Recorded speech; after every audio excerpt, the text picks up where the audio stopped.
The bullet split the fence post clean in half, and every man within earshot of Colton Ridge's homestead spun around to see who had fired, because that kind of shot out here in the Colorado Territory in the autumn of 1874 was not made by accident, and it was certainly not made by a woman standing in a mud-spattered calico dress with her jaw set like iron and her dark eyes blazing with something that had not yet decided whether it was grief or fury. Her name was Nora Calloway, and she had arrived in the small mountain town of Harlan Creek 3 days ago on the back of a borrowed mule with nothing but a leather satchel, a dead father's deed to 40 acres of high country land, and a rifle she did not yet know how to use. She had fired that shot by pure, reckless chance. She did not intend to let anyone find that out. The town of Harlan Creek sat in a wide, pine-rimmed valley at the foot of the San Juan Mountains, roughly a day and a half southeast of Durango, in a stretch of Colorado that the railroad had not yet touched and likely would not touch for some years. The mountains around it were enormous and serious, draped in aspen forests that had already turned gold with the first cold breath of October, and the air carried the particular sharpness of high altitude, thin, clean, and unforgiving. The town itself was modest in the way of all mining settlements that had survived past their first boom: a general store, a livery, a saloon with warped floorboards, a post office that also served as the sheriff's office, a church that got painted every spring and still looked tired by July. The people who lived there were the kind who had run out of somewhere else to go, or who had chosen the mountains deliberately, because the mountains asked nothing of you except survival. Nora had not chosen Harlan Creek. It had chosen her in the way that inheritance chooses people, with no ceremony and no consideration for timing. Her father, Edwin Calloway, had filed the deed to those 40 acres 6 years ago during a brief, hopeful period when he had believed he would pull a fortune from the ground and build something lasting. He had not pulled a fortune. He had pulled a bad back and a slow-burning lung sickness that finally finished him in late September, leaving Nora, 22 years old, unmarried, and newly freed from a schoolteacher's position in Denver that had barely covered her boarding house rent, as the sole heir to a piece of mountain property she had never seen. She had considered selling it. She had even considered it seriously, sitting in the Denver land office with the deed in her hands and a clerk across the desk from her, telling her she might get a reasonable sum for the acreage given its proximity to the creek and the timber on the upper slope. But something in her had refused. Maybe it was the last physical thing her father had believed in. Maybe it was simply that she had nowhere else to go, and at least the land was hers and could not give notice or raise the rent. Whatever the reason, she had packed her satchel and borrowed a mule from the livery owner who owed her late father a favor, and she had ridden south and west into the mountains until she reached Harlan Creek. The 40 acres were beautiful and almost entirely useless to her in their current state. There was a one-room cabin on the property that had been built by the previous homesteader and then abandoned, its roof partially caved on the north side where snow had accumulated and then stayed too long. There was a vegetable plot gone entirely to weed, a dry stone wall that had been started along the eastern edge of the property and then given up on after about 30 feet, and a creek that cut along the lower border of the land, cold and clear and genuinely lovely, though a creek alone did not constitute a livelihood. There were elk tracks in the soft ground near the tree line, and the timber on the upper slope was substantial, but cutting it required equipment and men and a buyer, none of which she currently possessed. The most pressing problem, the one that had driven her to fire that terrible, accidental, magnificent shot at the fence post, was a man named Delevan Marsh. Delevan Marsh was the largest landowner in the Harlan Creek Valley.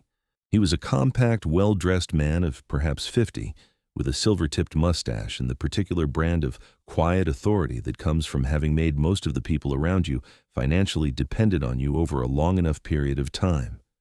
He owned the largest cattle operation in the valley, a substantial share of the general store, and, most relevant to Nora's situation, the land directly adjoining her 40 acres on 2 sides.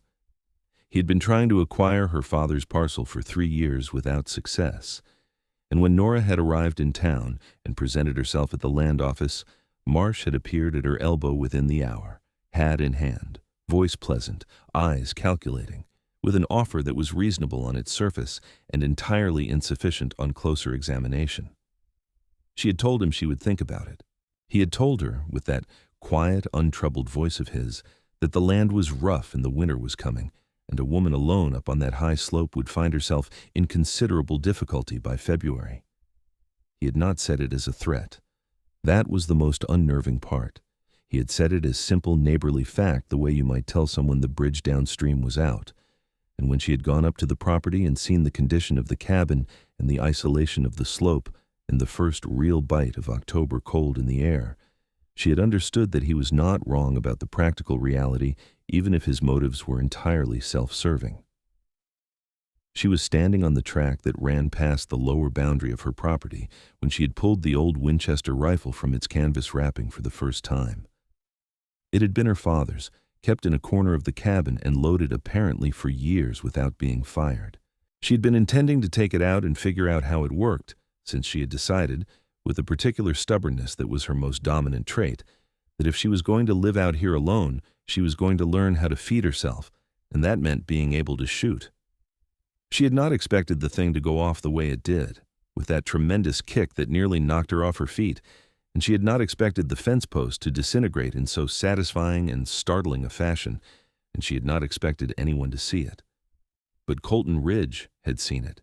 He had been coming down through the aspens from the high country, leading a bay horse loaded with a gutted elk carcass, moving with the unhurried deliberateness of a man who had made this particular descent many times before.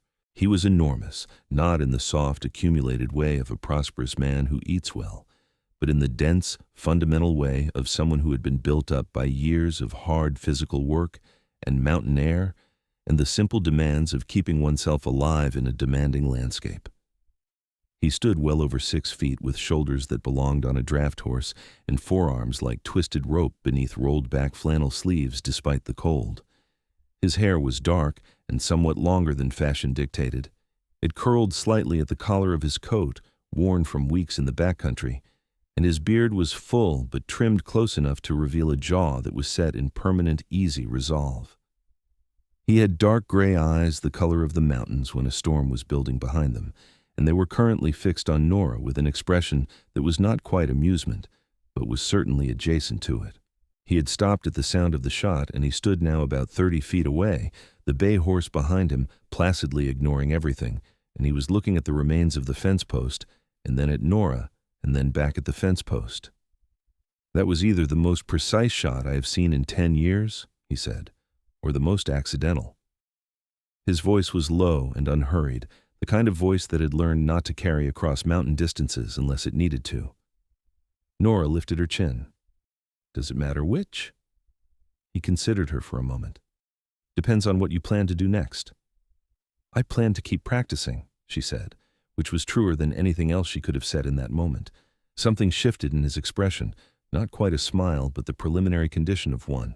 He looped the bay horse's lead around the nearest fence rail and walked toward her, unhurried, and she noted with some alarm that he moved the way the mountains themselves moved, not quickly, but with absolute and total certainty about where he was going. He stopped at a respectful distance and held out one hand. "Colton Ridge," he said. "I run a trap line up in the high country, and I've got a cabin about 2 miles north of here." She shook his hand because there was nothing else reasonable to do. His grip was careful. She had the distinct sense that he was moderating it, the way a man does when he knows his own strength and has made a decision not to demonstrate it carelessly.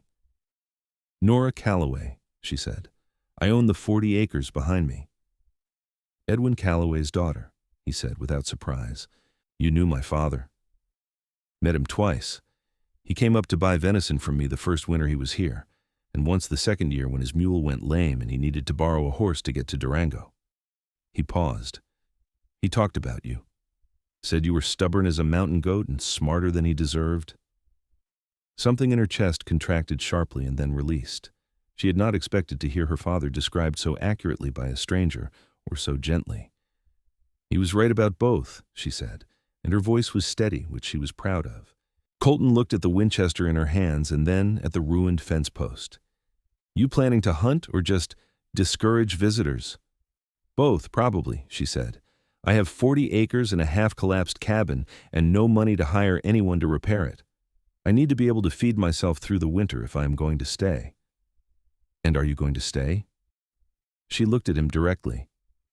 "Yes."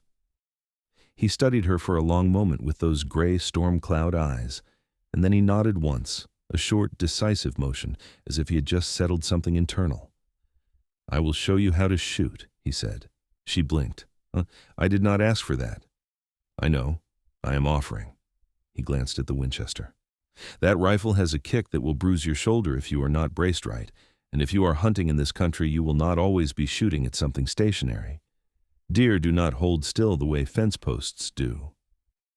She wanted to tell him she did not need help, but she had been honest with herself enough lately to recognize the difference between pride and foolishness, and shooting a rifle by accident once was not the same as knowing how to use one. "Why would you do that?" she asked. He shrugged, a small movement for such a large man. "Because your father was a decent man, and you have 40 acres to defend, and Delevan Marsh is already circling." The directness of it caught her off guard. "You know about Marsh's offer?" "This is a small valley," he said, "and Marsh does not whisper." She looked at him for a long moment. The October light was coming through the aspens at a low, golden angle, catching the dust from the trail and the breath steaming from the bay horse's nostrils, and Colton Ridge stood in the middle of it, like something that had grown there naturally, unhurried and unworried, and completely at home. "All right," she said. "Show me." He taught her that same afternoon, on the lower meadow at the edge of her property where the ground was flat enough to stand steadily. He started from the beginning, which she had expected to be condescending and which turned out to be nothing of the sort. He told her the mechanics of the weapon, how it worked, why it worked, what it wanted from you and what you had to give it. In the same straightforward, unadorned way, he seemed to say everything, without elaboration or performance. He showed her how to stand, feet shoulder-width apart, weight distributed slightly forward, left elbow tucked in rather than dropping away. He showed her how to cradle the stock into the pocket of her shoulder, not against the collarbone where the kick would leave a bruise that would last a week. "The gun wants to work with you," he said, standing close enough that she could smell the cold pine and wood smoke that seemed to be part of him. "You just have to give it the right conditions." "That is a generous way to think about a firearm," she said. "Everything out here works that way," he said simply. "The mountains, the weather, the animals. They are not trying to hurt you. They are just being what they are. You learn to work with them, and it goes better." She filed that away without comment. By the time the light was gone and the cold had moved down from the high peaks with its serious intention, she could hit a tin can off a fence rail at 40 yards with something approaching regularity.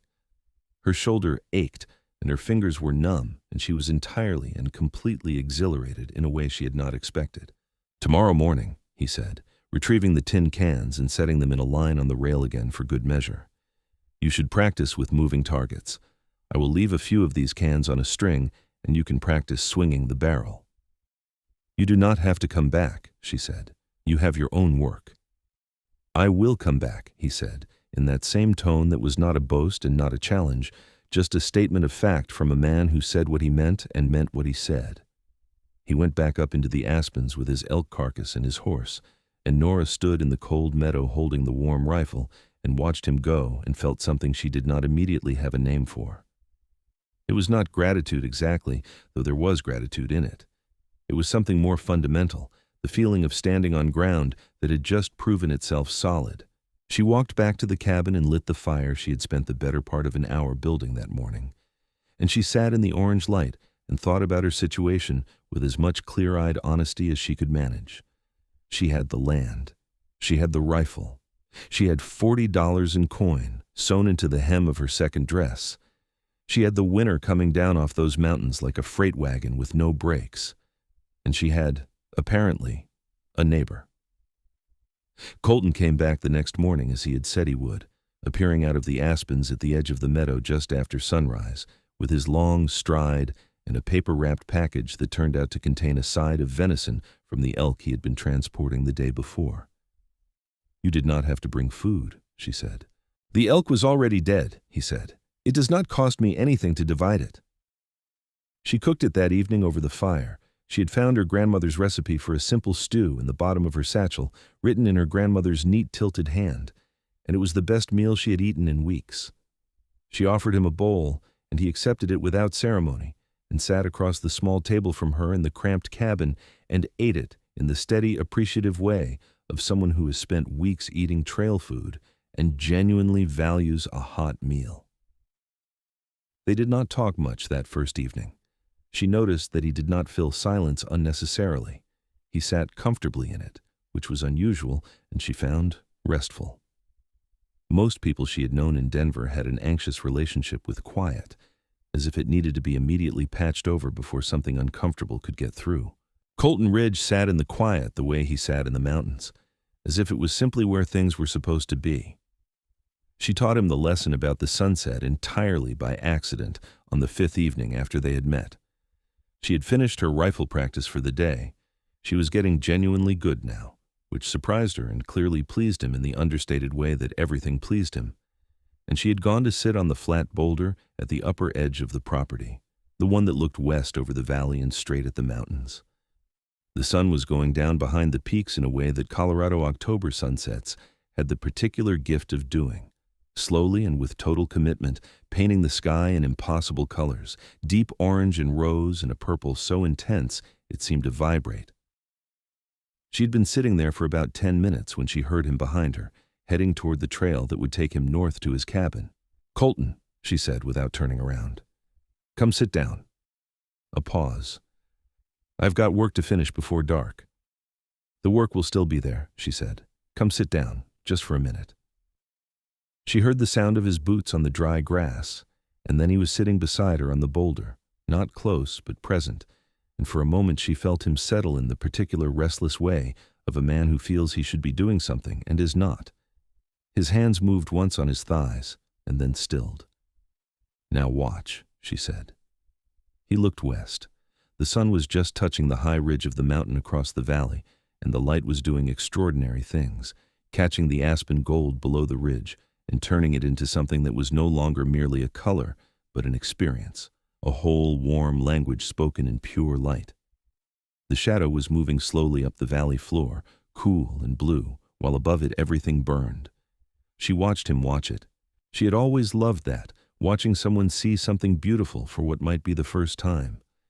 His jaw had unclenched, his shoulders had come down half an inch. The permanent careful attention in his gray eyes had softened to something that was less vigilance and more simple presence. They sat there until the last of the color had gone and the first stars had appeared over the eastern range, very bright in the clean mountain air. "I have lived up here for 7 years, he said finally, quietly, "and I do not think I have sat down and watched that once." "Why not?" He thought about it with the seriousness he brought to all questions. "There is always something that needs doing." "There is always something that needs doing," she agreed. "That is not the same as there being nothing worth stopping for." He looked at her then in the gathering dark, and his expression had shifted into something she could not read entirely, but which made her heart perform a small, involuntary motion that she chose to attribute to the altitude. "No," he said. "It is not the same thing." They sat a little longer after that, in the companionable silence that was becoming familiar between them, and when the cold finally drove them back toward the cabin and the fire, something had changed in the air between them.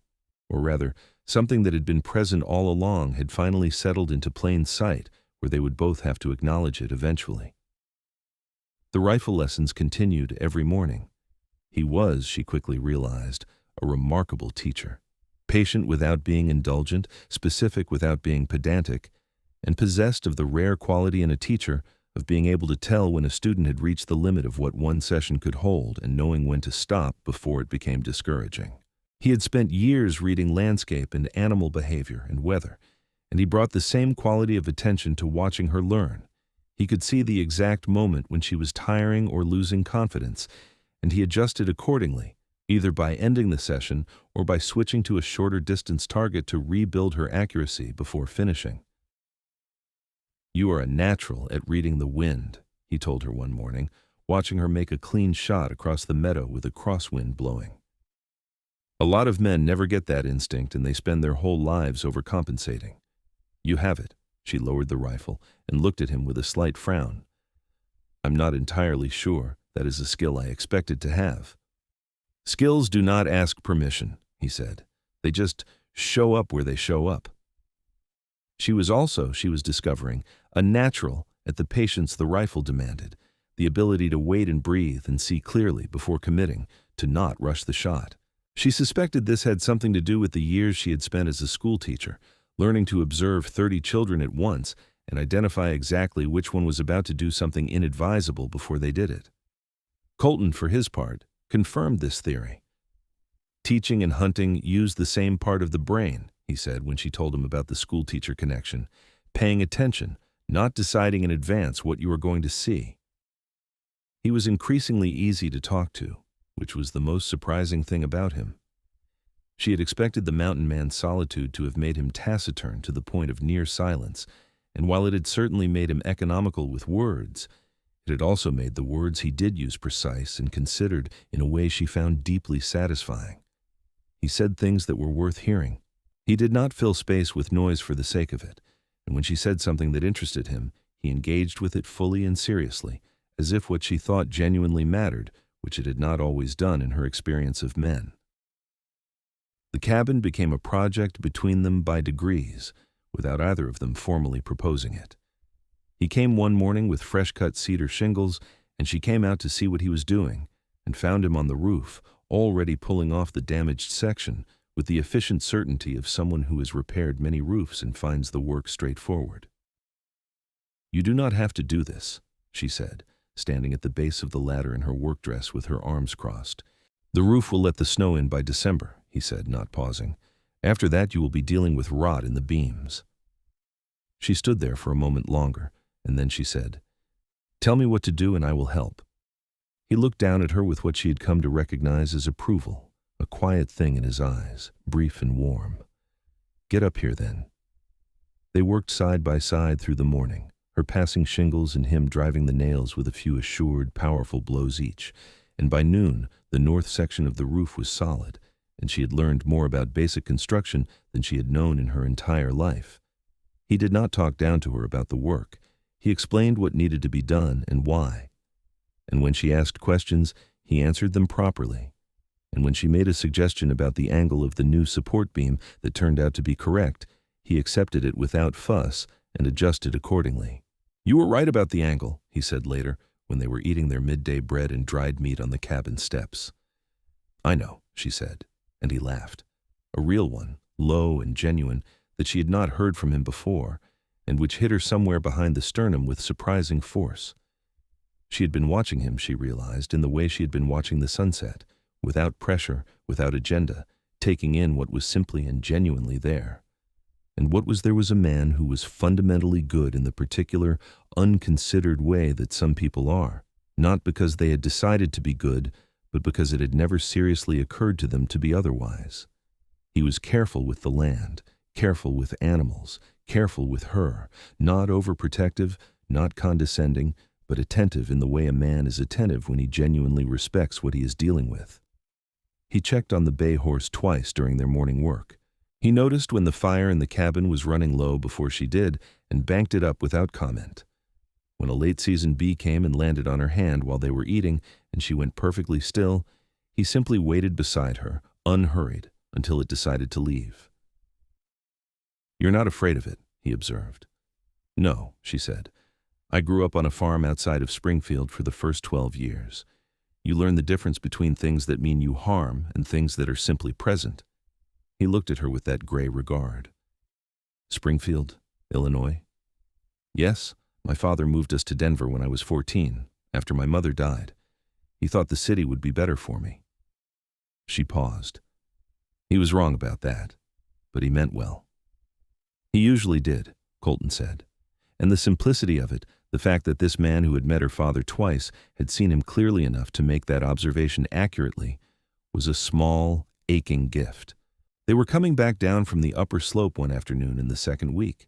She'd been asking him to show her the timber she owned, trying to understand its value and how it might eventually be converted to something useful, when they encountered Delevan Marsh on the lower track.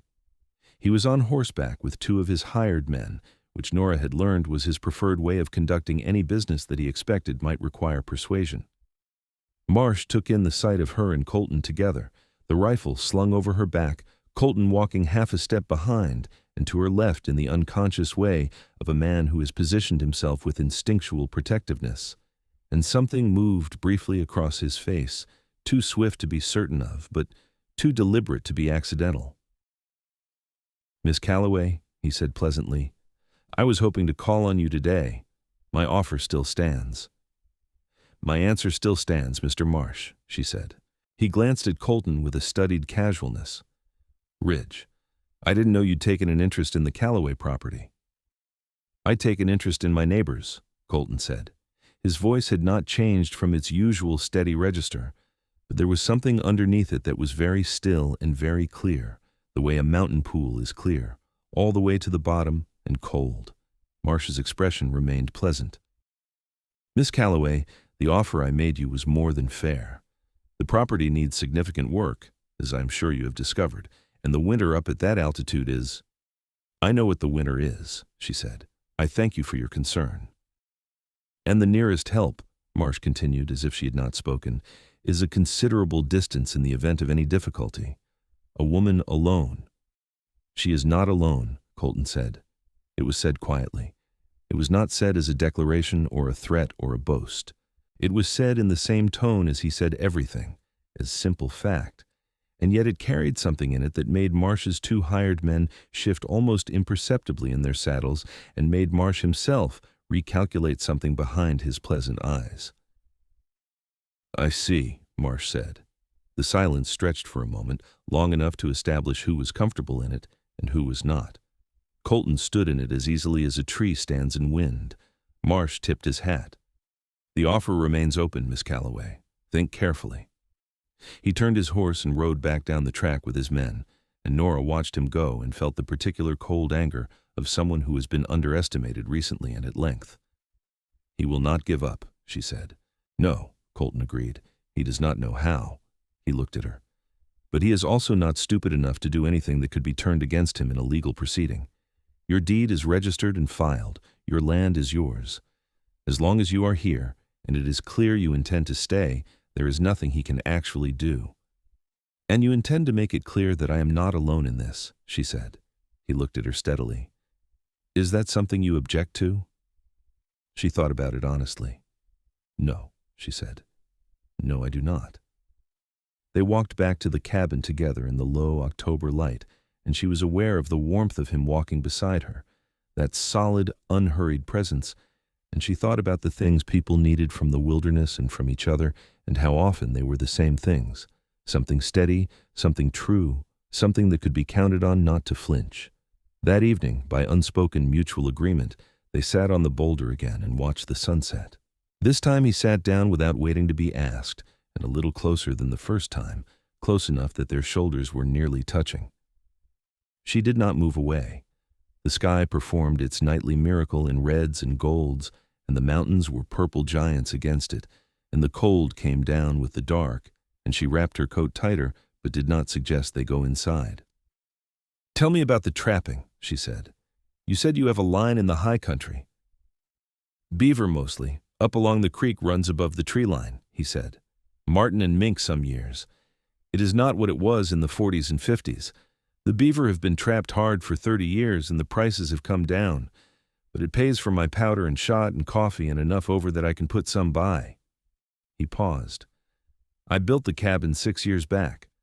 Before that I was working for a trading post out of Santa Fe, running supply lines up into the mountains. One winter I had to shelter for 3 weeks in a rock overhang while a blizzard ran itself out, and by the time I came out the other side, I had decided I was going to build something permanent." "You have been alone up here that whole time?" she asked. It was not a pitying question. She was genuinely trying to understand the shape of his life.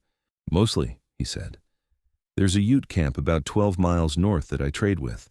Smoked meat and tools for furs and trail knowledge. I spent a lot of time with them in my second and third years here. They were good to me." He was quiet for a moment. "The government has been moving them to the reservation since the early 70s. It is not. The things being done to them are not just." He said it plainly, without performance, the way he said things that were true and that he felt should be said. They know this land better than anyone. They have been here for generations, and they are being taken off it for cattle and silver. My father thought the same thing, she said quietly. He said so in Denver, and people looked at him like he had grown a second head. People look at whatever they find convenient, Colton said. That is not the same as seeing clearly. She looked at his profile in the fading light, the strong line of his jaw, the dark hair curling at his collar, the gray eyes still watching the last of the color fade from the sky. He was the most honest person she had met in years, and the honesty was not a performance or a virtue he was displaying for her. It was simply how he was built, the same way the mountains were built, with no vanity about the structure. Colton, she said, and then stopped because she had not fully decided what she was going to say. He turned to look at her. Thank you, she said, for the rifle lessons and the roof and the venison, and for what you said to Marsh today. For all of it. His gaze was steady and warm. You do not need to thank me for any of that. I know, she said. I want to. He held her gaze for a moment, and there was something in his eyes that had been there for days now, something patient and certain and a little vulnerable, which was the most startling thing because nothing else about him suggested vulnerability.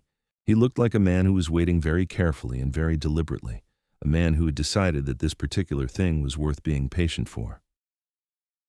You have made this autumn something I did not expect, he said, and his voice was very low. I want you to know that. She did not answer immediately. She sat with the words and felt them settle into her and recognized that she had been making this exact calculation herself, had been making it, in fact, since that first afternoon in the meadow when he had looked at the ruined fence post and then at her and had the grace not to laugh. I had no intentions when I came here, she said.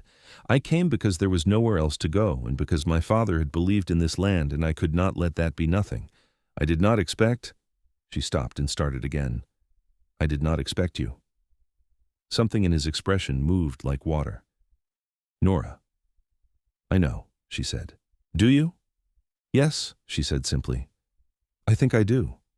They sat together on the boulder in the cold dark of that Colorado October evening, and the stars were magnificent above them, and the mountains were shadows against the sky. And for the first time in a long while, Nora Calloway felt that she was exactly where she was supposed to be.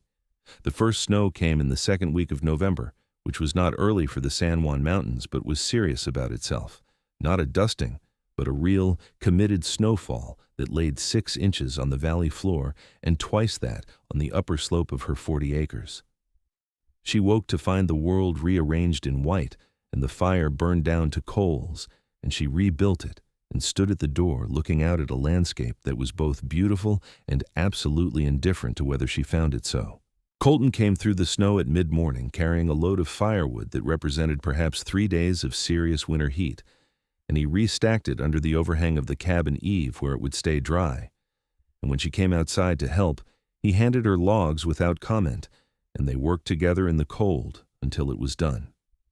He stayed for coffee, which was become its own kind of ritual, the battered tin pot on the iron stove, the 2 cups that had materialized from somewhere in the back of her satchel, the sitting across the small table from each other in the warmth while the cold pressed against the windows. They talked about the winter preparations still needed, more firewood certainly, and she needed to seal the west-facing window where the cold air was coming through at the frame, and she should consider getting a goat or 2 from the valley farmer who kept them for milk through the worst months. I can bring the goats up with me next week, he said. Haskell's farm is on the way from my trapline. You are not my father, she said, but gently, without edge. No, he agreed, equally gentle. I am not. Something had shifted in the weeks since that evening on the boulder, something that was present between them now in a way it had not been before, though it still moved slowly and carefully, the way serious things move when they are being handled with appropriate respect. He was careful not to presume. She noticed this and was grateful for it, and also slightly undone by it, because a man who was careful with her in that particular way was a rarer thing than she had understood before now. He did not take her hand or touch her, except once when she slipped on an icy patch near the stream, and he caught her forearm with a grip that was absolutely certain and set her back on her feet before she had quite registered what was happening. He held her arm a beat longer than strictly necessary, and she let him, and they looked at each other for a moment with the kind of directness that was its own form of communication. "The ice forms fast near the water," he said, and released her. "I will remember that," she said. She went into the valley twice in November, once for supplies and once to register her intent with the land office to begin actively working the property, which she had been advised would strengthen her legal claim in the event of any future dispute. Both times she was aware of the way people looked at her. The shopkeeper's wife, whose expression mixed admiration with something pitying, as if she could not quite decide whether Nora was brave or foolish. The older rancher at the post office who told her gruffly that she had more grit than most men he knew. The women who had established themselves in the valley over years who treated her with a practical, uneffusive kindness, bringing cornbread to the land office where they knew she would be waiting, pressing addresses into her hand in case she needed anything. She asked about Delevan Marsh at the general store, carefully, obliquely, framing it as a new neighbor's curiosity. What she learned was useful. He had been trying to acquire the Calloway parcel for years, not primarily for the pasture, he had enough pasture, but for the creek water rights, which in a dry year could be worth considerably more than the land itself. The stream that ran along the lower border of her 40 acres fed down into the valley and supplemented the water available to the ranches below. In a dry summer, that water was the difference between a good year and a failed one. She carried this information back up the mountain and told Colton over supper, which had become an established practice. She cooked whatever she had, and he brought whatever he had, and between them they ate well. He listened to her analysis without interrupting and then sat with it for a moment. "That tracks," he said. "Marsh's south pasture runs dry by August in a drought year. He's been watching that creek for a long time." "So the value of this land is substantially in the water rights," she said, "which means if I could find a way to use the creek productively, even a small mill or documented irrigation of my own, the claim becomes more concrete." He looked at her with that quiet, warm attention. "You have been thinking about this." "I think about everything," she said. "It is a habit I cannot break." "Do not break it," he said. "It is one of your best features." She looked up from her bowl and found him watching her with an expression that was open in a way she was not accustomed to from him, not unguarded exactly, because she suspected Colton Ridge had never been entirely unguarded in his adult life, but clear, very clear. "Colton," she began. "I am going to say something," he said, "and I want you to hear it fully before you respond." She put down her spoon and folded her hands on the table and gave him her full attention. He leaned forward slightly, elbows on the table, and looked at her with those gray eyes that were currently doing something extremely complicated and beautiful. "I have been alone up here for 7 years by choice," he said. "I'm not a man who does things he does not mean, and I am not the kind of man who says things to fill the silence. When I said you had made this autumn something I did not expect, I was not making conversation. I was telling you that you are the most remarkable thing that has happened to me in more time than I can account for." He paused, and the care he was taking with the words was evident, and moved her.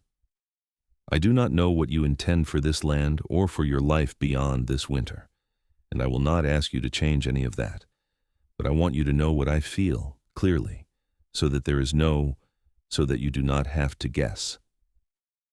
The fire crackled in the stove. Outside, the wind moved through the pines with a sound like the ocean, which she had never seen but had read about, and which she thought must sound like this. "I do not guess about things that are this clear," she said, and her voice was steady, but her hands under the table were not. "I have felt the same thing for some time now, Colton. I have been trying to be careful about it." "Why careful?" "Because I arrived here with 40 acres and a borrowed mule and no clear future, and I did not want to—" She stopped. "I did not want to reach for something because I was afraid, or because it was convenient, or because the winter was coming and I was lonely. I wanted to be sure it was real." "And now?" he asked. The question was very quiet. "It is real," she said. "It has been real for weeks. I just needed to be sure I knew the difference."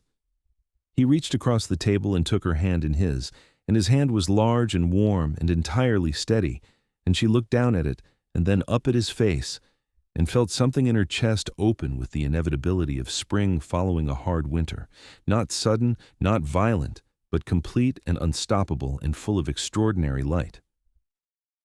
"All right," he said softly, and smiled. A full, real smile this time, one that changed his whole face, unlocked it, made him look younger and utterly undefended, and it was the most beautiful thing she had seen since she arrived in the mountains. "All right," she agreed. December arrived with the serious commitment of a San Juan winter and began immediately to demonstrate why the mountains in this particular range were not to be taken lightly. The snowpack built steadily on the upper slope, and the temperatures at night dropped to depths that made the cabin walls creak and groan, and the creek along the lower boundary locked into ice that Nora had to break each morning to draw water. Colton's presence in her days had settled into something that was both constant and natural. He came almost every day, sometimes twice, either on his way to or from the trapline, or simply because the trail between their two properties was the most direct route to anything in the northern valley. He helped her split wood and shore up the cold wall with banked snow as insulation and fix the window seal that had been letting in the night air, and she fed him and talked to him and sat with him in the evenings by the fire, reading from the small collection of books she had brought in her satchel, or simply thinking together in the comfortable silence that had always been the most remarkable thing between them. He was physically imposing in a way that she had become accustomed to, but still noted with a quality she had privately begun to acknowledge as simple delight. The work of his life had made his body into something that was entirely purposeful. Every line of muscle and the way he moved spoke of real use, of actual demands met and actual weight carried, of a life lived fully in the physical world. Watching him work was like watching good machinery. There was no waste in it, no posturing, just easy, complete competence. When he swung the splitting maul, it was like watching something inevitable happen. When he picked up the end of the stone for the wall she was building at the eastern property line, he simply lifted it, the muscles of his back and arms moving under his flannel shirt with a fluency that she watched for perhaps a beat longer than was entirely necessary, and then looked away with what she hoped was subtlety. He noticed. She was fairly sure he noticed, from the very slight change in his expression, not smug, never smug, but a quiet, warm awareness. She had begun to build something with the land beyond mere survival. She had cleared and replanted the vegetable garden, more for the spring than for any current use, and had dug and lined a proper root cellar for the eastern side of the cabin, which would let her store vegetables through the winter and into the following year. She had identified 3 stands of timber on the upper slope that could be selectively cut without damaging the long-term health of the forest, and she had written a careful letter to a timber buyer in Durango explaining what was available and at what price. She had also, at Colton's suggestion, documented the creek water rights formally with the county land office, filing the paperwork that established her prior appropriation of the water for domestic and agricultural use. Delevan Marsh had sent a politely worded note in late November through the land office, asking again whether she had reconsidered. She had written back, equally politely, that she had not, and that she wished him a pleasant winter. She practiced with the rifle every morning that the weather allowed, and by December she was shooting with a confidence and accuracy that Colton confirmed, with characteristic straightforwardness, was better than most hunters he had known. "You are better than I was at 6 months," he told her, watching her make 3 clean shots in sequence across the snowfield at the edge of the meadow. "You have the stillness. That is the hardest thing to teach. I spent 6 years teaching 30 children simultaneously to be still," she said, reloading with the practiced ease that had replaced the initial clumsiness. "You learn to model it." "I believe you teach what you are," he said. "The stillness is yours. It was always yours." She lowered the rifle and looked at him, and the cold had put color in his cheeks above the dark beard, and his hair was longer now that the season had fully closed off the valley from the outside world, curling over his collar and slightly frosted from the cold morning air. And he was looking at her with that open, certain expression that she had come to understand was simply how he looked at her. Not performance, not courtship display, just the straightforward direction of his full and genuine attention. "Come here," she said. He came unhurried, the snow crunching under his boots, and stopped in front of her, and she stood on her toes and kissed him. His reaction was not surprise, or if it was the kind of surprise that has been hoped for long enough that it arrives feeling inevitable. His hands came up to her face with an extraordinary gentleness that was startling from someone so physically large, cupping her jaw in his warm palms, and he kissed her back with a depth and seriousness that was entirely consistent with who he was, a man who did nothing halfway. When they separated, the cold air between them smoked with their breath. "I have been thinking about doing that," she said, "since approximately the third day." "I have been thinking about it," he said quietly, "since the fence post." She laughed, and the sound of it rang off the snow and the pines, bright and real, and he smiled that full, unlocked smile of his that she was increasingly sure she would spend a very long time being grateful for. They walked back to the cabin, hand in hand in the December cold, and something that had been building since that first October afternoon was now fully assembled and standing in the light, solid and warm and entirely true. Christmas that year was a quiet thing, as it was for most people in Harlan Creek at that altitude. There was a gathering at the church on Christmas Eve, candles and hymns and the particular warmth of a room full of people who had survived together what the mountains had brought. And Colton and Nora came together, which the town of Harlan Creek registered with the interested efficiency of a small community that notices everything. They stood together in the candlelight, close enough that their arms were touching, and when old Mrs. Pemberton from the dry goods store said archly that it was nice to see people who were keeping each other company through the winter, Nora said simply that she agreed and felt Colton's quiet exhale of amusement beside her. She had made him a gift, which she presented on Christmas morning by the fire, a small notebook she had bound herself from the blank paper she had brought from Denver, with a cover of tanned elk leather she had stitched herself and a clasp she had fashioned from a piece of copper wire. She had written on the inside of the cover, in her neat teacher's hand, "For the things worth stopping for." He looked at it for a long time without speaking, turning it in his large hands with a careful reverence that told her everything she needed to know about whether she had understood him correctly. "Nora," he said. "I know," she said.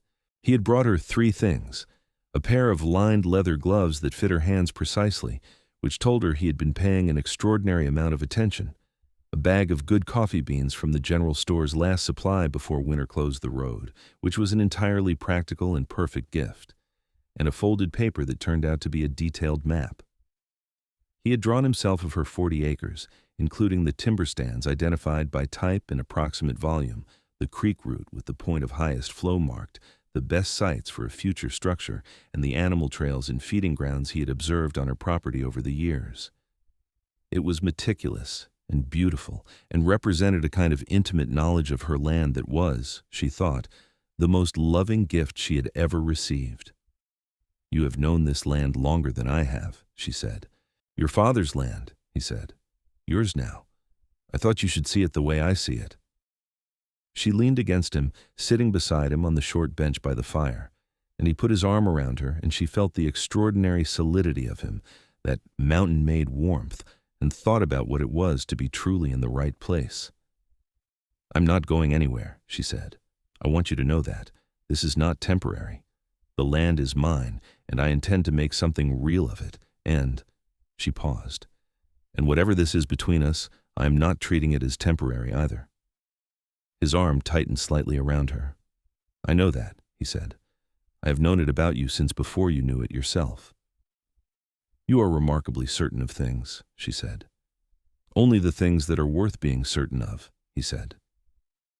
January brought a cold that was not wind-dramatic but simply absolute, a deep, settled, structural cold that installed itself in the landscape and showed no interest in leaving. The thermometer outside the cabin door read temperatures that she did not write in her journal, because putting them in writing felt excessive. She learned to sleep in her coat on the coldest nights, and she learned the precise bank and damper combination that would keep the iron stove fed through the night without burning through the wood supply too fast, and she learned that the goats, 2 of them, black and white, named Augustine and Perpetua because she found the combination absurd and delightful, generated a surprising amount of warmth in their small pen attached to the east wall and needed to be checked on every morning before anything else. Colton made the 2-mile journey between their cabins every day regardless of the weather, in conditions that she would have considered impassable. She asked him once, watching him come through a particularly miserable iced-over morning, why he did not simply wait for the weather to clear. "I wanted to see you," he said, as if this was entirely self-explanatory. She understood that it was. He had begun, in the evenings, to tell her about the years before Harlan Creek, not in a monumental, unburdening way, but piece by piece, the way you learn the shape of a landscape, one feature at a time. His family had been Ohio farm people, solid and close, and he had left at 19 because Ohio had seemed to him insufficient in some way he could not articulate at 19 and had come to understand as the need for genuine scale, physical, moral, environmental. He had come west with a trader's outfit and worked his way through Kansas and New Mexico, trapping and guiding and learning the mountains as a second language until they became, over years, his first one. "Did you miss Ohio?" she asked. "I missed my mother's cooking," he said without sentimentality. "And I missed my youngest sister, who was 7 when I left and who I have not seen in 11 years. She looked at him. "Have you written to her?" "Poorly and infrequently," he admitted. "She has written back with a regularity that I do not deserve." "You should write to her," Nora said. "Properly. Tell her something true." He was quiet for a moment. "What you do to me," he said slowly, "is make things that I had filed away as simply how things were look different, more." He searched for the word. "More available, like they are still there to be done." "They are," she said. "Write to her." He did the following evening, sitting at her table by the fire with one of her school pens and a sheet of her paper, his large hand moving carefully across the page in a script that was surprisingly neat and evidently not used often.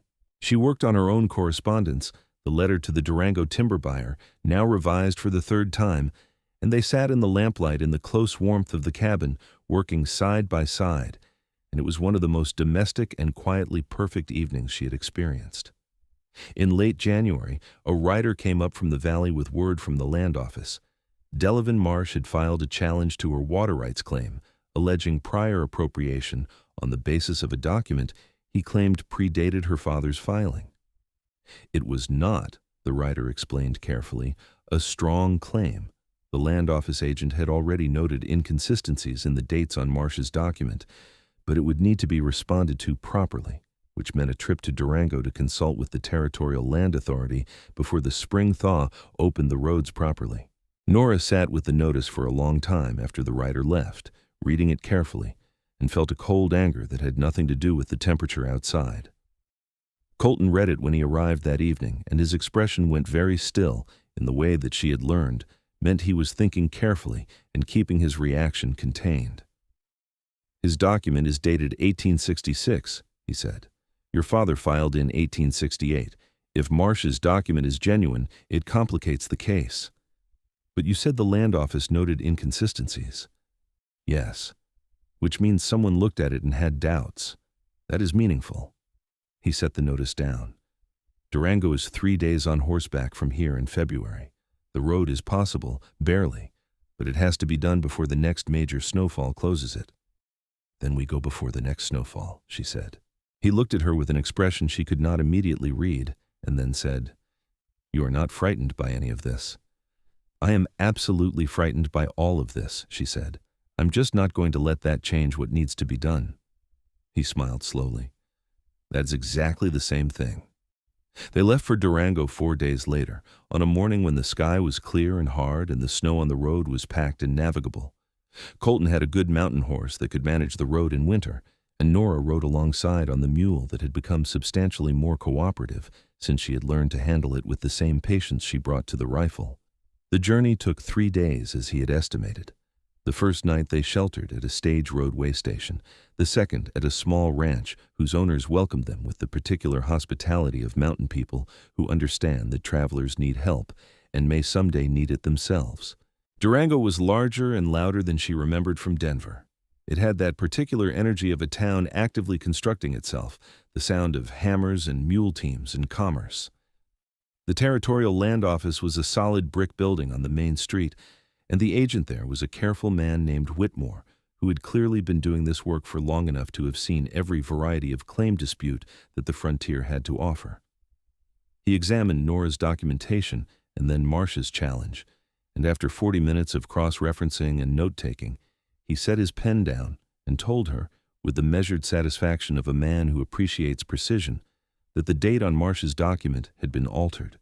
The ink of the date differed in color from the rest of the document, slightly more recent, and the notary stamp it bore had not been issued until 1869, 3 years after the alleged date of the document. "Fabricated," Nora said. "The evidence strongly suggests it," Whitmore said carefully. "I will be filing a formal note of irregularity with the Territorial Court in Santa Fe, and in the meantime, your prior appropriation claim stands as filed." Colton, sitting beside her with his hat in his hands, said nothing during the entire proceeding, but radiated the particular quality of presence that a large, capable man radiates when he is making a deliberate decision not to be needed, and would be there instantly if he was. She loved him for it. She had been thinking the word more often lately, examining it with the careful honesty she brought to everything, and finding it entirely accurate each time. They had a proper meal at a restaurant in Durango that evening, the first she had eaten in an actual restaurant since leaving Denver, and they sat across from each other at a small table with a white cloth and actual china plates, and she was aware of how out of place they both looked in the way of people who have been living close to the land for months, wind-burned, simply dressed, carrying the particular composure of people who have been tested and have not been found wanting. "Whitmore was thorough," she said. "He was," Colton agreed. "Marsh will not pursue this further. The risk to him of having the forgery formally documented is too great." "So it is done," she said. "The land is mine, clear." "The land is yours," he agreed, and the way he said it had a warmth and a finality that meant more than the legal fact. She reached across the table and took his hand, and he turned his palm up and held hers, and they sat in the lamplight of the Durango restaurant, and she thought about how far she had traveled from the Denver boarding house where she had made the decision to go to the mountains, and how entirely right that decision had been. "I want to ask you something," she said. He was still and attentive. "Not tonight," she said, "when we are home, but I want you to know there is something I want to ask you." He looked at her for a long moment with those clear gray eyes, and what she saw in them was not surprise. "All right," he said. "All right," she echoed. They rode back to Harlan Creek over 2 days of cold, clear winter travel that was, despite everything, one of the most beautiful journeys she had ever made. The mountains in February were not forgiving, but they were magnificent, everything stripped to its essential form. The bare rock and snow, and the enormous blue-white sky, the occasional elk or deer moving through the white timber with the focused economy of animals that are simply surviving and doing it well. Colton rode beside her and talked when there was something to say, and was silent when there was not, and she did the same, and the road unrolled ahead of them between the mountain walls. On the second evening, they stopped at a place where the road crested a long ridge and looked west into a sky that was doing something extraordinary. The sunset had caught the ice crystals in the upper atmosphere and spread them into something prismatic, a whole spectrum laid across the horizon in translucent sheets of color. They both stopped at the same moment without speaking, and the horses stopped too, and they sat there on horseback in the cold and watched it without moving. "There it is," she said softly. He said nothing, but he reached across the space between the horses and took her hand, and she held it, and they watched the sky until the light was entirely gone, and the first stars appeared, very sharp and close in the February cold. They arrived back at the cabin late on the second day, and she fed the goats and checked the fire, and made coffee while he put up the horses, and when he came inside, she was standing by the stove, and the cabin was warm, and the lamplight was gold, and everything was as it should be. "I want you to marry me," she said. He stopped just inside the door. "I know I said I would ask when we were home," she continued, "and we are home, and so I am asking. I do not want to be uncertain about this or careful about it in a way that is actually just fear. I know what I want. I have known for a while. I want you to marry me, and I want this to be our life, and I want—" She stopped, and then, with the honesty that was her fundamental nature, she said, "I want to sit on that boulder with you and watch every sunset for the rest of my life." He had not moved from the door. His expression had done that thing it did sometimes when something caught him entirely. It had gone very still and very open at the same time, like a landscape after rain, all the defended surfaces washed away. He crossed the cabin in 4 steps and kissed her with a thoroughness that left no uncertainty about his answer, both hands in her hair, careful and certain and full of that mountain depth that was entirely and uniquely him. "Yes," he said against her lips. "Yes, obviously yes." She laughed into the kiss, and his arms came around her, and she was engulfed in that warmth, the solidity of him, the certainty of it, the extraordinary rightness of exactly this, and felt that opening in her chest again, the one that felt like spring, like the first green thing after a very long winter. Spring came to the San Juan Mountains in April, which was late by lowland standards but absolutely punctual by mountain ones. The snow retreated up the slopes gradually, reluctantly, and the creek came alive with a volume and energy that explained perfectly why Delevan Marsh had wanted the water rights, and the aspens along the lower valley put out their first pale green leaves in a shimmer that looked almost too delicate for the landscape it was part of. Nora and Colton were married at the Harlan Creek Church on the last Saturday of April, which was early enough in the spring that the road to Durango was technically open, but late enough that the high pass above the valley was still holding snow. The ceremony was small. There were perhaps 30 people in the church, which was most of the town, and the minister was a thoughtful man named Beale, who had been in the mountains long enough to understand that the people who came to him to be married had generally already been tested in ways that mattered more than ceremony and deserved his respect for it. She wore her best dress, which was green wool and fitted, and she had braided her dark hair with a few late-season wildflowers she had found that morning on the south-facing slope where the sun came first. Colton wore a white shirt she had not seen before, and his good dark jacket, and he had trimmed his beard to a clean close cut, and his long dark hair was neat at his collar, and when she walked into the church and saw him at the front of it, standing easily in that way he had, a big, certain man who looked exactly like what he was, and not a single thing he wasn't, she had to stop for a moment and simply look at him. He looked back at her with an expression that was entirely unguarded and so full of warmth and certainty and love that she had to breathe carefully to keep her eyes clear. Mrs. Pemberton played the small church organ, somewhat aggressively. The vows were simple, and Nora said them looking directly into Colton's gray eyes and meaning every syllable absolutely. They had their wedding supper at the saloon, which the owner had cleared of its usual clientele, and set with actual tablecloths and candles in a gesture of unexpected grace, and the town of Harlan Creek celebrated them with the wholehearted enthusiasm of a small community that is genuinely glad of a reason to be together. The rancher, who had told her she had more grit than most men he knew, danced with her twice. Mrs. Pemberton wept happily into her handkerchief. Colton danced with her once, slowly, with no interest in keeping time to the fiddle and every interest in holding her close, and she laughed and let him. They walked home in the April dark, up the mountain track in the starlight, and the peaks above them were still snow-covered and enormous and entirely indifferent to anything, which was exactly right. "Husband," she said, trying the word. He made a low, deeply satisfied sound. "Wife."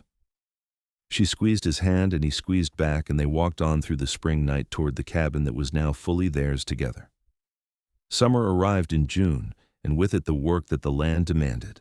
Colton moved permanently from his cabin to the homestead, and the 2-mile walk became instead an occasional trail he used to check the northernmost section of his trapline, which he still maintained, though more selectively. The trade economy had indeed declined from its peak decades, but beaver and marten pelts still fetched good prices from the trading post in Durango, and the income supplemented what the timber sales were beginning to provide.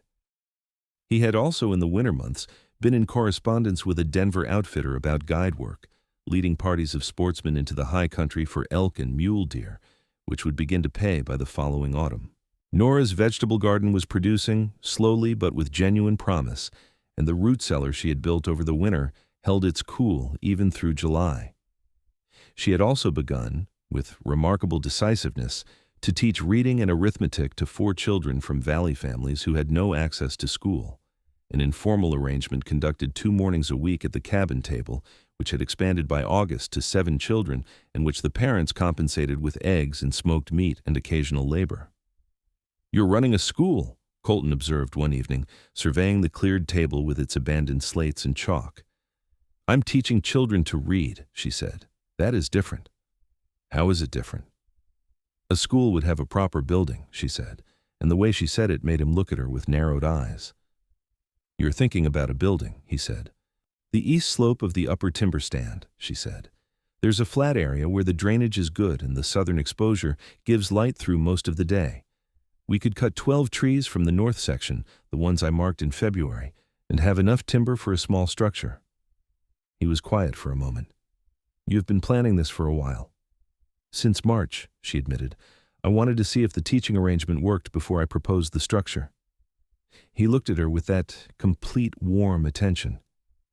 It works. It works, she agreed. Then let us build a school, he said. The timber was felled and milled in September with the help of 2 valleymen who owed Colton the kind of accumulated unspoken debt that frontier communities ran on, and the school building, 1 room, solidly constructed with 4 proper windows and a small porch, was framed and roofed before the first October snow. The interior was fitted out over the winter, a proper stove, benches. Colton built himself with the careful precision he brought to all physical work. A blackboard Nora ordered from the Durango Supply Company, along with a crate of books that she had been selecting since summer from every catalog she could obtain. The building stood on the east slope of the upper timber stand, just as she had envisioned, in the particular light she had described. And on the morning it was finished, she stood in the doorway and looked out through the new windows at the mountains and the valley below, and felt the specific satisfaction of a thing imagined fully brought into the real world. This is what you came here for, Colton said, standing behind her with his hands on her shoulders, the warmth of him entirely present and familiar and beloved. Part of it, she said, and turned to look up at him. Part of it, certainly. Autumn came around again, and with it, the particular golden light of Colorado October, the aspens turning, the air sharpening, the elk moving down from the high country in the way they did every year. And Nora, sitting on the flat boulder on the upper edge of the property at sunset, realized she was watching the same sky she had watched a year ago, with a grief she had not fully acknowledged, a woman arriving somewhere she had not chosen with nothing certain ahead of her. Everything was different now. Everything was the same sky. Colton came and sat beside her without being asked. He never waited to be asked anymore, had not in months. He sat close, their shoulders touching, his arm around her in the natural and easy way of someone who has forgotten what it was like to sit apart. The sun was going down behind the mountains in the way October sunsets in the San Juans have, of being absolutely unreasonable about their beauty, and the aspens below them were on fire with gold, and the creek along the lower boundary sparkled in the last light, and the school building stood on the east slope clean and new and entirely real. 1 year, she said. 1 year, he agreed. I want to tell you something, she said. She felt him still slightly, that quality of attention he gave her when she said something was coming. She turned to look at him, at his face in the sunset light, the gray eyes and the strong jaw, and the easy certainty of him, and she took his hand and placed it against her abdomen. His expression was extraordinary. Every defended surface, every layer of the competence and reserve that was how he moved through the world, it all just went, entirely and instantly, and what was underneath was so open and so enormous that she felt her own eyes fill. Nora, he said, barely above a whisper. March, she said. The doctor in Durango confirmed it last week. He said nothing for a long moment. He looked at her and then at his hand on her and then at her face again, and his eyes were bright with something she had not seen in them before, a vulnerability that was pure and complete and entirely beautiful. I did not know, he said, that I wanted this. I had not. He stopped. I had not let myself think about it as something that could be real. It is real, she said. It has been real since March of last year, Colton. Everything here is real. He pulled her into his arms with the careful certainty he brought to everything precious, and she pressed her face into his shoulder and felt his arms around her and felt entirely and completely held. They sat on the boulder long after the sun was gone, in the dark and the cold, and she let herself be held and held him back, and the stars came out one by one in the clear Colorado sky until there were so many of them that the darkness between them was only secondary. The winter of 1875 into 1876 was long and deep and entirely manageable. Colton was attentive without being overbearing. She had been clear about the distinction early, and he had understood it in one conversation and not repeated the mistake, which she considered one of his most admirable qualities. He took on more of the heaviest physical work without comment, appearing ahead of her at the woodpile or the goat pen in the mornings with the quiet preemption of someone who has thought about what needs doing and done it, and he was home for every evening with a consistency that she suspected surprised him more than it did her. He wrote to his sister, a real letter this time, long and honest, and received back a reply of such warmth and relief that she wept a little reading it, which she did not hide from him. "You should invite her to visit," Nora said, folding the letter back into its envelope. "She has 4 children," he said. "People travel with children," she said. "The railroad will reach Durango within 2 years. She could come." He looked at the envelope for a moment. "She would like you very much," he said. "I would like her," she agreed. "Write to her." He did. The school opened formally in February with 9 students and a supply of books and chalk that Nora had spent the winter cataloging with professional precision. She taught every morning from 8 until noon, the children arriving on foot or pony through whatever weather February and March provided, and the sound of voices reading and the scratch of chalk on slate boards came from the east slope of her timber stand and carried down to the cabin where Colton would sometimes pause in his work and listen. "What are they working on today?" he would ask in the evenings.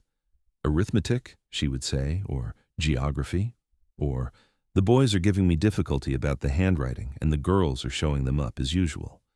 He would smile and ask what she had done about it, and she would tell him. And these conversations about the school were among her favorites, not because the content was remarkable, but because of the quality of his attention, the genuine interest of a man who was entirely invested in everything she did. The baby came on a Tuesday in late March, when the snow was still a foot deep on the level, but the creek had started running free at the edges, and the aspens had the faintest suggestion of green in their swelling buds. The birth was attended by Mrs. Carver, the valley midwife, who had come up the mountain 2 days before at Nora's careful scheduling, and who was a calm, thoroughly experienced woman whose composure was itself a form of medicine. The baby was a boy, with dark hair like his father and a remarkable amount of lung for his size. They named him Edwin James Ridge, Edwin for her father, James for Colton's, a formal acknowledgement of where they had both come from and what they were building from it. Colton held his son for the first time with the same careful, comprehensive attention he brought to everything fragile and important, and the expression on his face was entirely stripped of everything except love, raw, staggered, total, and Nora watched him from the bed and felt something so large and warm move through her that she had to close her eyes briefly. "He is so small," Colton said in a hushed, wondering voice. "He is quite loud for his size," Nora said. Colton looked down at the small face and then at her, and his eyes were wet, and he did not try to hide it. "You are all right," he said. "I am perfectly fine," she said. "Come sit here." He came and sat beside her on the bed, and she leaned against him, the baby between them, and the fire in the stove was warm, and the spring light was coming pale through the east window, and the mountains outside were beginning, slowly, in their own time, with no consultation or permission asked, to come back to green. The years settled into themselves with the easy, rightful certainty of things that have found their proper form. Edwin grew into a sturdy, curious boy who followed his father through the aspens with absolute determination, and who sat in his mother's school with a diligence that was entirely attributable to the acute embarrassment of being seen to lag behind any of the other students. He had Colton's directness and Nora's mind, and both of their stubbornness, in a combination that made their daily life entertaining and their parenting intellectually demanding. 2 years after Edwin, a second child came, a girl they named Clara Louise, who had her mother's dark eyes and her father's uncanny stillness, who could sit in the meadow at 2 years old and watch a hawk for 15 minutes without moving, and was entirely unafraid of the goats, whom she treated with a proprietary affection that Augustine and Perpetua seemed to accept with philosophical resignation. The school had grown to 14 students by 1878 and had acquired a second teacher, a young woman named Agnes Holt, who had come from Ohio with a teaching certificate and a determination that reminded Nora pleasantly of herself 3 years earlier. Nora had written to Denver for her, and the county land authority, which had by then recognized the formal school, had taken over part of the salary, which was deeply satisfying for reasons both practical and moral. Colton's guide business had become the primary income of the household by 1877.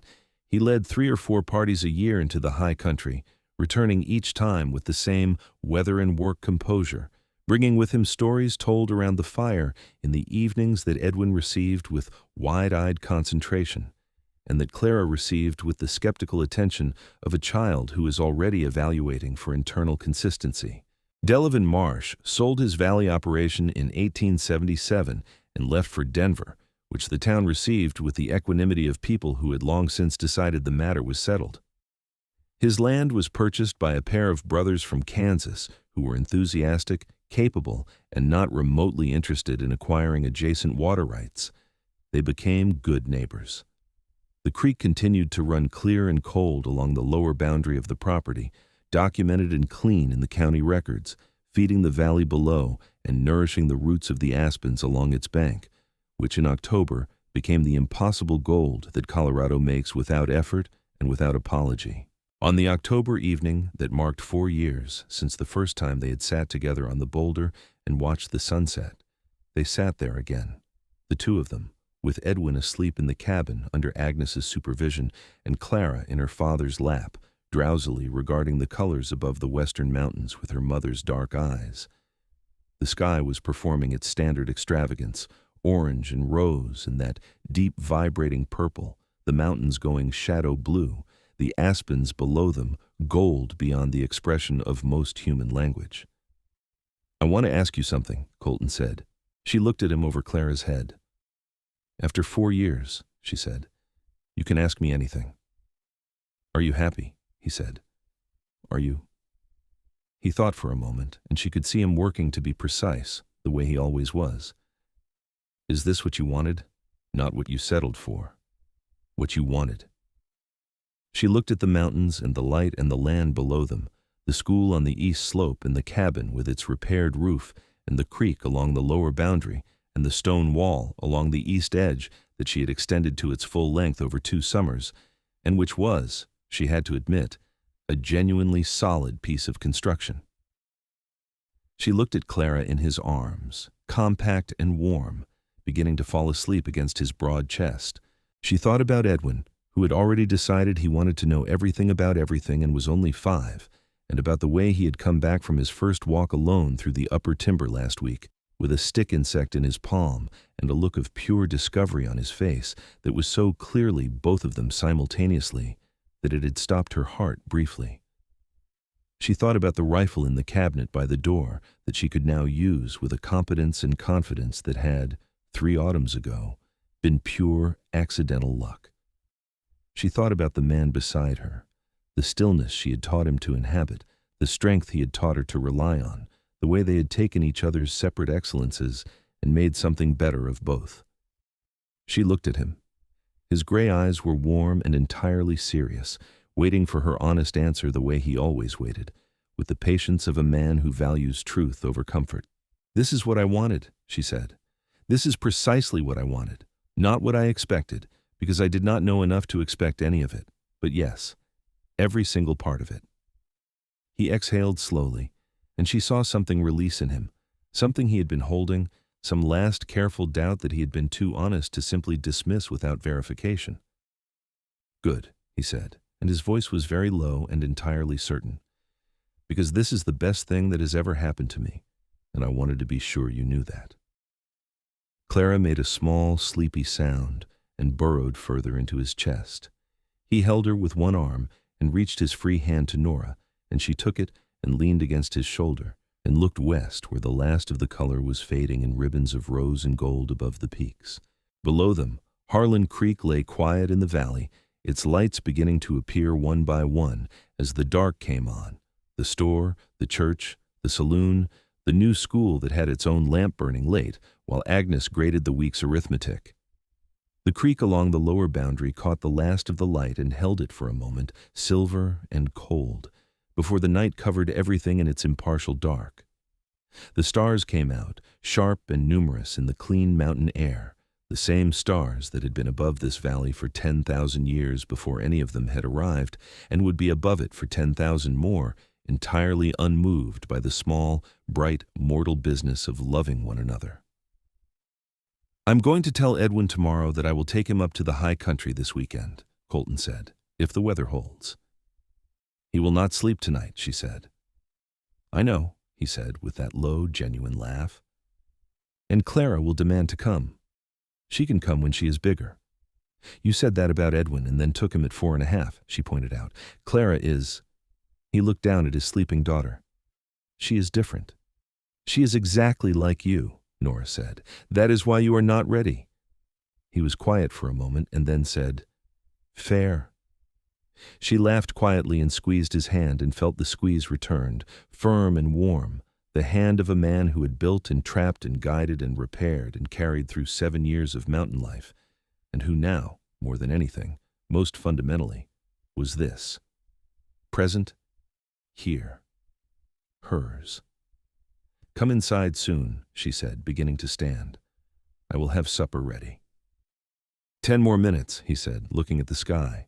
She paused and looked at him, this large, serious, beautiful man sitting on the boulder with his daughter asleep against his chest and the mountain dark coming down around him, watching the last of the light with the full, unhurried attention she had spent 4 years teaching him to give it. 10 more minutes, she agreed, and sat back down. The first star appeared over the eastern range, very bright and very clear. Then 2 more, and then a scatter, and then the whole enormous dark river of the Milky Way coming visible as the sky finished its shift from twilight to night, and the mountains became silhouettes, and the valley below became a constellation of its own small lights, and the cold came down with the deliberate patience of October in the high country, and neither of them moved, and neither of them spoke, and the 10 minutes became 20, and then more, and neither of them counted or measured or cared. This was the thing she had given him, the ability to sit inside a moment and find it sufficient. This was the thing he had given her, the ground to stand on and the means to defend it, the practical, unromantic, essential knowledge of how to survive the place she had chosen. Between them on the boulder sat the sleeping child, and in the cabin the other child was waking from his nap and would shortly be looking for them. And in the valley below, the school stood full of books she had chosen and a teacher she had sent for, and 14 children who were learning that words had power and numbers had logic, and the world was larger and more accessible than it might look from the bottom of a mountain valley in the Colorado Territory in the autumn of 1878. She was 26 years old. She'd arrived with 40 acres and a borrowed mule and a rifle she could not use, and a grief she had not yet named, and she had built something real out of all of it, not in spite of the mountains, but with them, in the way that Colton had always said the mountains worked, in the way that everything out here worked if you gave it the right conditions. She thought about her father, briefly and warmly, the way she thought about him most evenings on this boulder, Edwin Calloway, who had believed in this piece of land long enough to keep the deed and pass it on, and whose one good bet had turned out to be the best one, the one that made all the difference. She thought about how he had said she was stubborn as a mountain goat and smarter than he deserved, and how Colton had told her that the day they met, and how she had loved him for knowing it and saying it so plainly. "Colton," she said. "Yes?" "Thank you for teaching me to shoot." She felt him turn to look at her, that warm, attentive regard. "Thank you," he said, "for everything else." Clara stirred and opened her eyes and looked at the stars for a moment with the complete seriousness of a small person encountering something very large and very beautiful, and then closed them again, satisfied, and slept. The mountains were enormous and dark and permanent and entirely, absolutely indifferent, which was as it should be, which was in fact the best thing about them, that they demanded nothing but honesty and gave everything back to those who came with honest hands and honest hearts, open enough to receive it. Nora leaned her head against her husband's shoulder, and the cold pressed down, and the stars blazed in the mountain dark, and the creek ran along the boundary of their land with the faithful insistence of water that has found its channel and will not be stopped. And the land that had once been nothing but a deed and a dead man's hope was now, fully and finally, and for all the years to come, home.